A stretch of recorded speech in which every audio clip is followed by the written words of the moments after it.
Now we will go into item 4, the briefing on re-examining Austin's police use of force, including follow-up from our May 19, 2025 Public Safety Committee briefing on the same topic.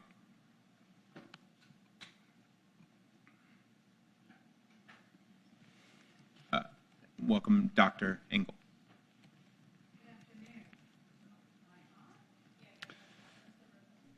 Good afternoon, everyone. There you are. Thank you, Chief.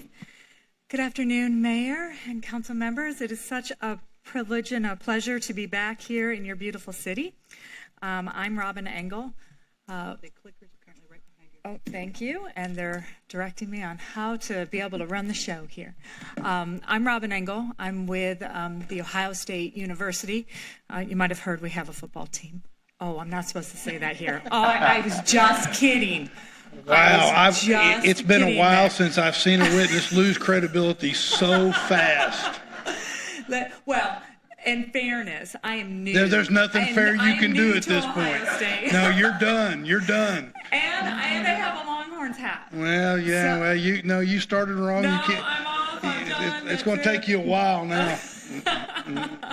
Too soon. I see that was Dr. too Engel, soon. the only way you could have made that worse is if you were going to talk about the Cowboys right now. So, as long as we can refrain from that, we'll be all right. Well, I think it might make you feel better that I'm a Bengals fan, and so I had a rough week as well. Yeah, you have. So, We'll take it. You'll take that? You feel a little better now? Okay, very good.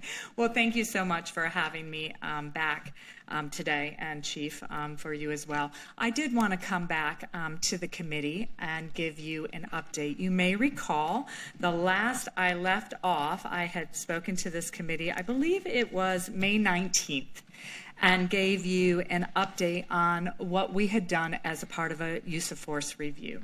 So what I have planned for you today is an update on where we are on a series of recommendations that I made at that time.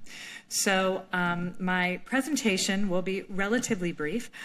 These are literally the topics that I would like to cover here today. So just very briefly, that summary of the briefing will go into the status of our use of force task force that was created as a part of those recommendations, some policy change recommendations for the use of force that we've been working on, an update on where we are with training, accountability and oversight mechanisms, data collection and reporting, and then overall our process and timing moving forward. So with that, I'm going to try to reestablish my credibility moving forward. Give it your best shot. I will do my best. I know I'm digging out of a hole, Mayor, so I'm going to wow you right now. Just as a reminder, a summary of what we brought forth to this to City Council before. I had done a series of interviews, meetings with representatives from the Office of Police Oversight. I spent some time observing officers out in the field, did a thorough document review of use of force policies, training, et cetera, from APD, and then also a data review. That data review actually caused me some concern. I wrote a memo and sent to the chief with a series of summaries and recommendations. Those summaries, you may recall, I noted that there were some inconsistencies across APD and all aspects of use of force, reporting, accountability, oversight, and training.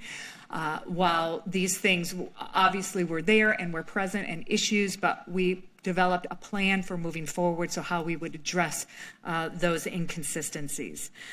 In particular, there were significant issues with the data reporting, the reliability and validity of that data, and the statistical analyses that had been done to date. And potentially a likely over-reporting of use of force, which was an interesting prospect, but related to the data, and as I explained to the council at that time.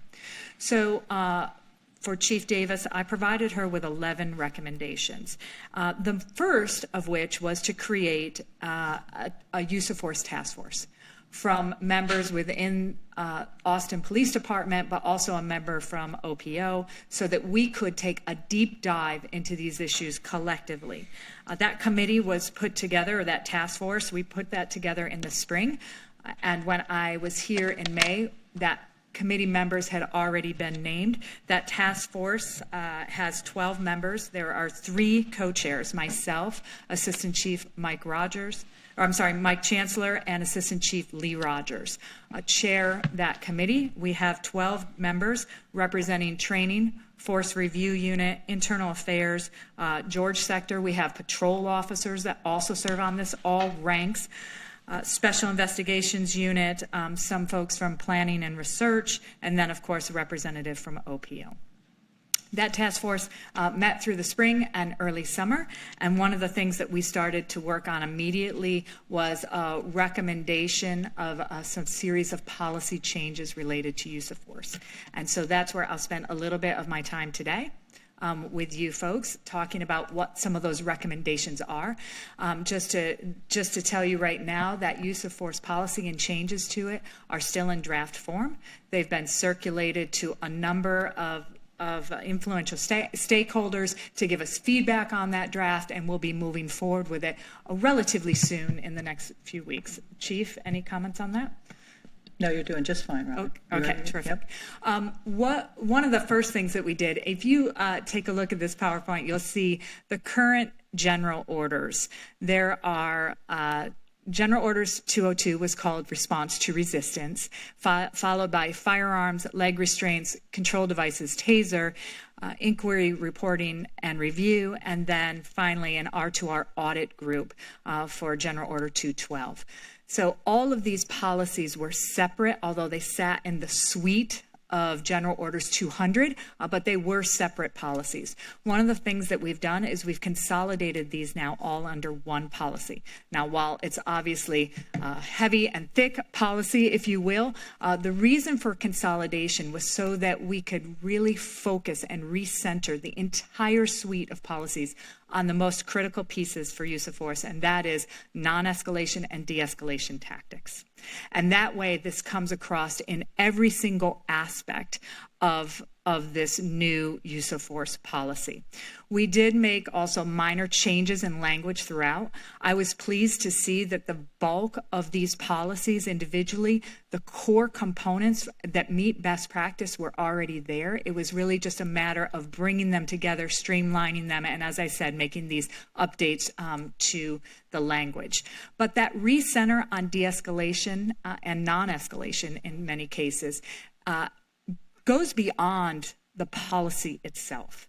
And this is the core and critical component of it. We want to reinforce in policy, but these are activities that need to be reinforced on the streets by our first line supervisors, reinforced across training, not just a single de-escalation training, but across all trainings.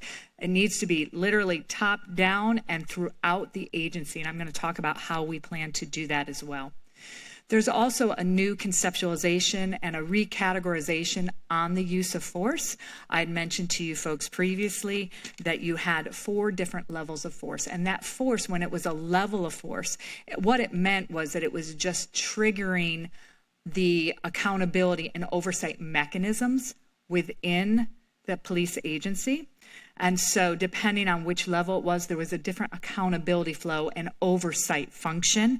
We looked very specifically at each level to make sure that the accountability and oversight function was appropriate for that level of force. And we focused very specifically on our least severe uses of force, including empty hand control techniques that do not involve injury or a continued complaint of pain. And we have now reconceptualized and reorganized these specific different types of force so that we can put the impetus back to that first line supervisor, our sergeants specifically, so that they have oversight as well, and it doesn't just go to the force review unit. And I'll explain the reasoning behind some of these changes as we move forward. And then finally, that focus on oversight, accountability, and transparency is throughout. So let me give you just a thought here on the de-escalation piece specifically. This is the ICAT training. ICAT stands for Integrating Communications, Assessment, and Tactics. It was training that was produced by the Police Executive Research Forum, originally introduced in 2016. In 2016, when they first came out with this, there was actually no research to support whether or not this was an effective change in the ways that we trained officers. Many agencies across the country moved forward with de-escalation tactics and strategies, not really knowing what the impact might be. but we were hopeful. Well, since that time, my research team actually, and I was at the University of Cincinnati then. Does that make you feel better or not? Still not okay? I'm trying. Do you know anyone down here in Texas? I'll move. I'll get you. But our research team actually studied this specifically. What you see on your screen here is called the critical decision-making model. And the most important difference for people that are watching at home or for council members specifically is that it used to be across the country that use of force was on a continuum. So a hierarchy. So if you had a level of resistance shown to you, you could use a level of force above that resistance, and it went up, up, up as a result of the resistance that was shown. The difference here is that this is a circular model. So it's not, the problem with use of force continuums is it's very easy to go up the continuum. It's harder to come down the continuum to de-escalate. So with de-escalation models and thinking about it a different way, we're teaching officers, and they talk about spinning the model, meaning you collect information, you're assessing that situation, your threats and your risks, you consider your police powers and agency policy, identify options and determine the best course of action, you act, you review, you step back and reassess. And these are how now officers are trained, and they have been trained in ICAT training over the last few years, but we're really doubling down on this particular training because we know and understand that at the core of this use of force training is the sanctity of human life, that everyone goes home safe. This is about police ethics. It's about APD's values, proportionality of use of force, and we're continuing to reinforce this through training policy. Now, this particular, the graphic that you actually see is embedded. It is inside the policy. The expectation is that officers will de-escalate situations where feasible.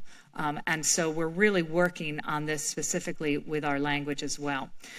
The reason I'm so passionate about this, and I know that the chief is as well, is as I mentioned, the first study that we did was with the Louisville Metro Police Department. This was back looking at their ICAT implementation of ICAT training in 2019 through 2020.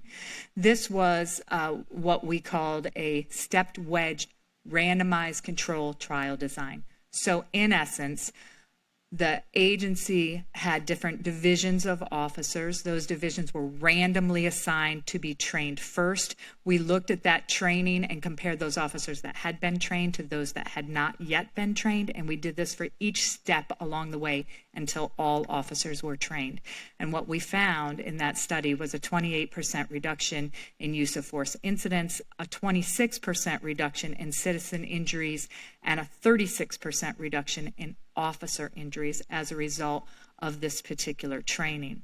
Now, some people will say, well, that was one agency and it was some time ago. Policing has changed dramatically since 2020. Where are we now? And I'm so pleased to say that we have just completed a new study with the Indianapolis Metro Police Department. And with this study that was just released just a few weeks ago, we implemented the same research design, a randomized controlled trial design with a very large agency, and looked at the impact of ICAT training. This ICAT training had been slightly modified, but there was a holistic approach by this agency focused very specifically on first-line supervision. And in addition to the training and embedding this in policy, and we see a significant reduction again in subjects that had force used against them, a 20% reduction in the first 12 months, and then staying consistent, that 18-month follow-up period at 18% reduction. And the same thing with subject injury as well, 25% reduction in subject injury that was sustained over time. Why we think this is so important and how it relates to the work of the task force. You say, okay, these studies are great, but let's bring this back directly to what we're doing with Austin PD. One of the things that we found in this study, we would survey officers before they were trained immediately following the training, and then 4 to 6 months later as they were in the field using the training. And what we found was that most officers, and this is in both agencies, regardless of their demographics, their experience, or their views, they were highly receptive to ICAT training. But there was still, of course, some variation across officers in terms of their receptivity. Why, again, this is so important, is because the officers that showed the most receptivity to that initial training, when we asked them 6 months later about their use of de-escalation skills in the field with a person in crisis, they had a 50% higher probability if they were the most receptive to the training. Those with the least receptivity to the training had a less than 5% probability of indicating that they were using de-escalation tactics during that encounter with a person in crisis. It's 50% probability of using it if you had high receptivity, and less than 5%, so 4.5% probability if you were least receptive. Now, here's the most important part for Austin Police Department as we move forward from this science. What predicts whether or not someone is receptive? Number one, and it wasn't their demographics. It was actually if they believed their first line supervisor supported the training as well. So the more supervisory support that they perceived for this training, the more positive their own individual attitudes were towards it, and the more likely they were to use it in the field. So for Louisville, they perceived support for ICAT from the supervisors led to more favorable attitudes and the key components of the ICAT training. In Indianapolis, that perceived supervisor reinforcement of the training in the field, they're 1.7 times more likely to then self-report that they were using those skills. So this first line supervisor is so absolutely critical to everything we understand about the impact of de-escalation training. But we still believe there's an untapped potential here for first line supervisors. And again, Louisville Metro and Indianapolis have shown us what that looks like. We asked the first line supervisors what their activities were. How often do you talk with your subordinate officer about the use of ICAT skills? How often do you do this? How frequently? And what we would hope to see in this graph is that you would see a lot of yellow, often or frequently doing these types of activities to reinforce. But in fact, we find that that's actually much more unlikely, like never or seldom. In particular, how often do you counsel your subordinate officers about not using ICAT skills when they should have? Only in the case of Louisville Metro, only about 7% said they often or frequently do that.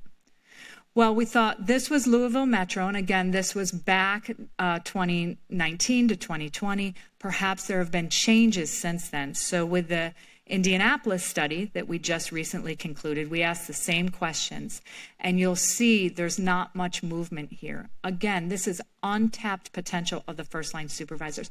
They're still experiencing these significant reductions in officer use of force.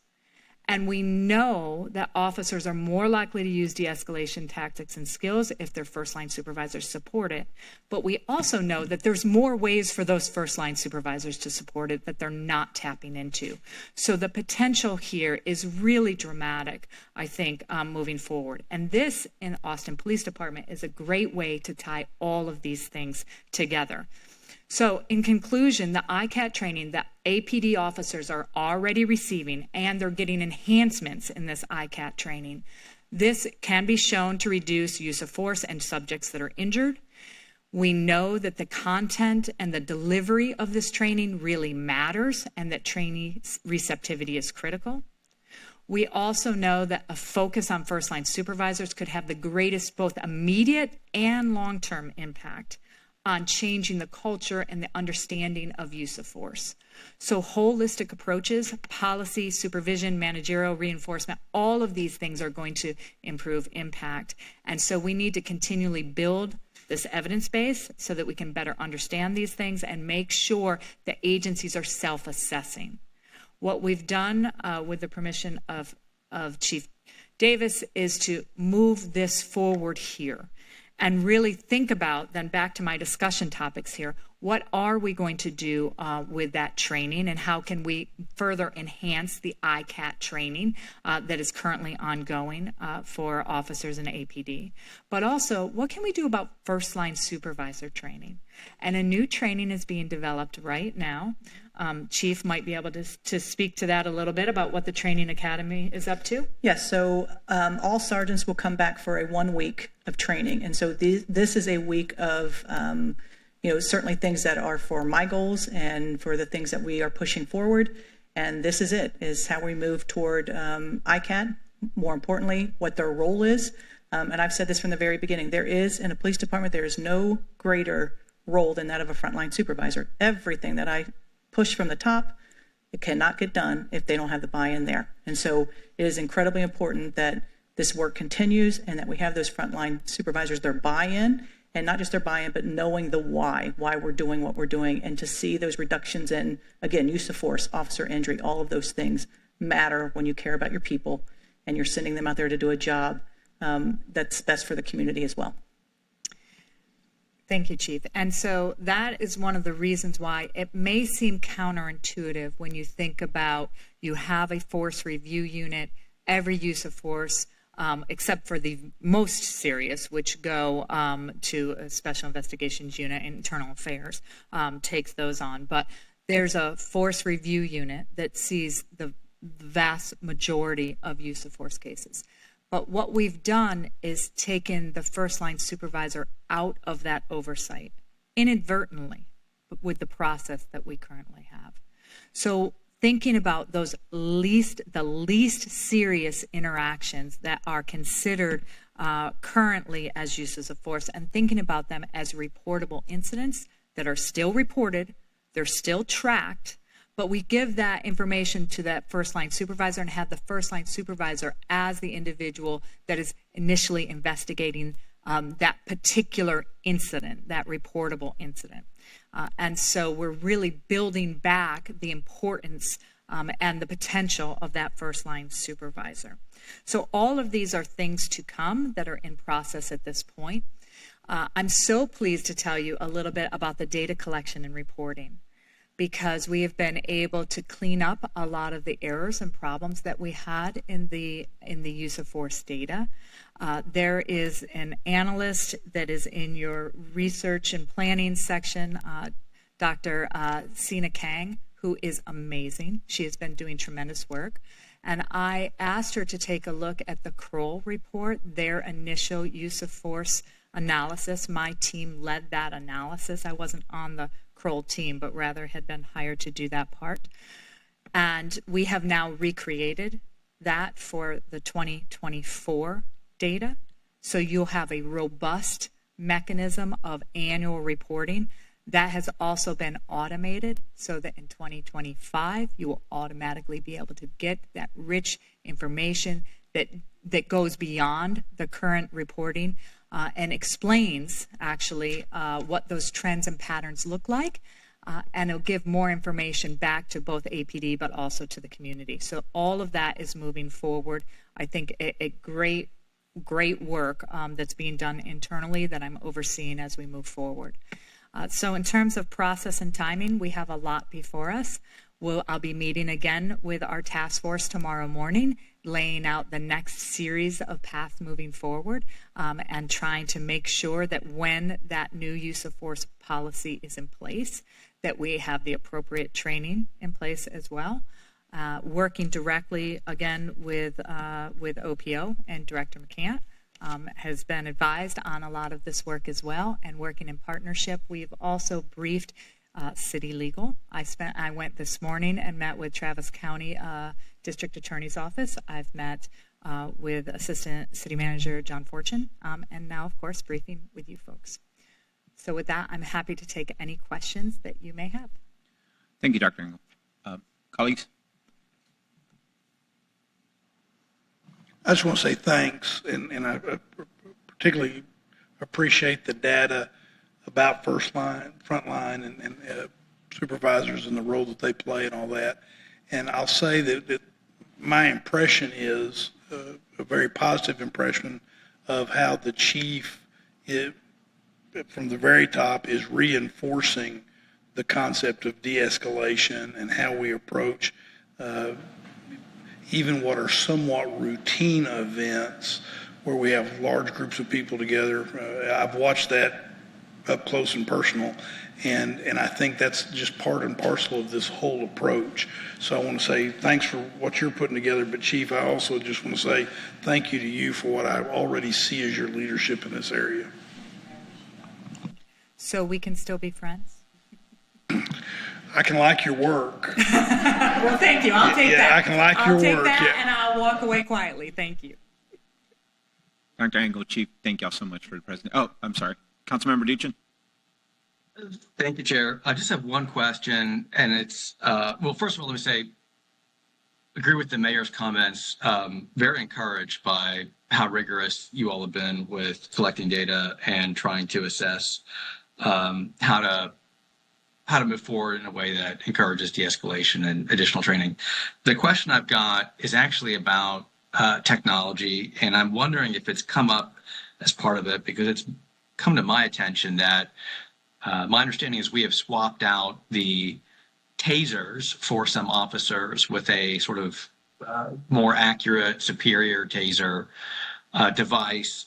I'm curious if any of the research that you've come across or as it comes to our data set for use of force incidents in the past, have in any way been connected to having a less effective taser. And that's my clumsy characterization. There's probably a better way of saying that.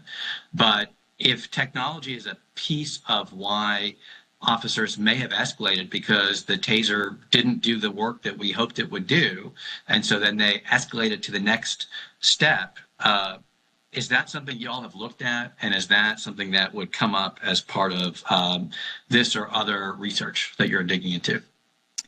Well, I can speak about the research both nationally and some of the work here as well, and then I'll turn it over to the Chief. I believe what you're talking about is the change from the Taser 7 to the Taser 10. The Taser 10 is an updated model, and the Chief can speak to the specific differences in the model. I also believe what you're referring to is sometimes when you rely on the Taser and you then are in close, you use the Taser, and if the Taser is ineffective, you've now closed that gap potentially, and now you have to go hands-on, and in which case you're more likely to be injured as an officer, and potentially the subject's more likely to be injured as well. And so with the Taser 10 technology, you can be both further away, and it's also considered more effective. I'll let the Chief speak to that specifically. So there'd be less likelihood of getting in too close and then having to go hands-on and then be injured. And in fact, some of the work that is coming out across the country is finding exactly that, reductions in officer and subject injuries as a result. Chief? No, absolutely, Robin, but it's good to note too that Axon is phasing out the 7s, so we will all have the 10s just because the 7s are being phased out. But to Robin's point, it absolutely reduces officer injury and actually injury to people as well when they're able to use that. Thank you. Is there any way to, and thanks for helping me understand the details there, is there any way to, as you're going through this, to tease out if there were incidents that we had that were sort of classified in a certain way, or were Taser-related incidents that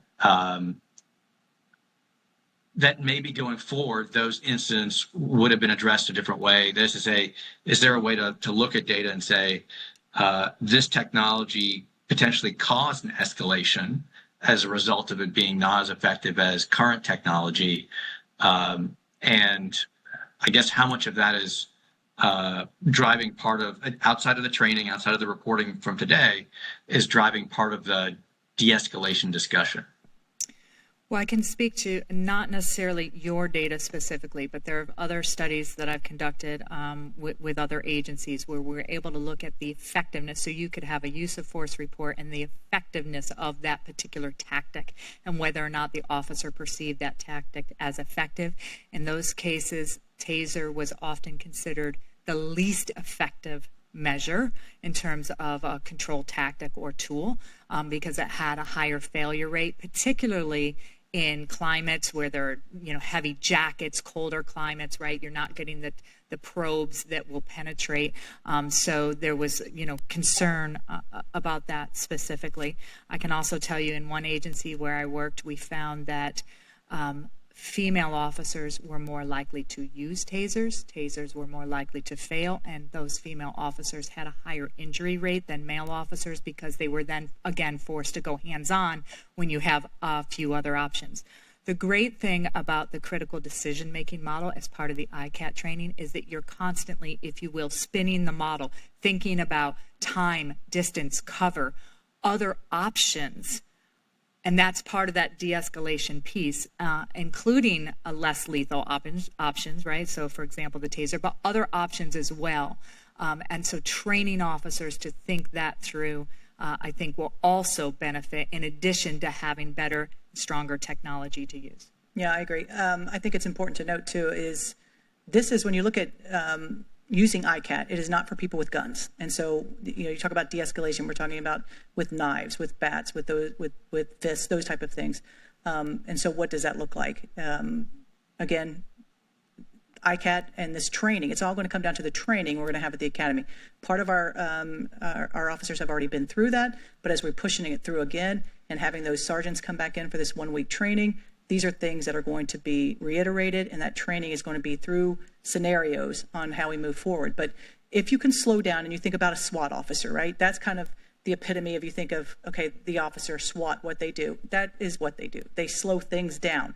They look around, see what they have. And if we're able to do that and kind of isolate a situation and just give it the time, that we can de-escalate something, that's what we want officers to recognize, is there is a way to de-escalate even some serious, a serious perpetrator, if we can get time and distance are on our side, and we're able to do that. And so that's where this training comes in.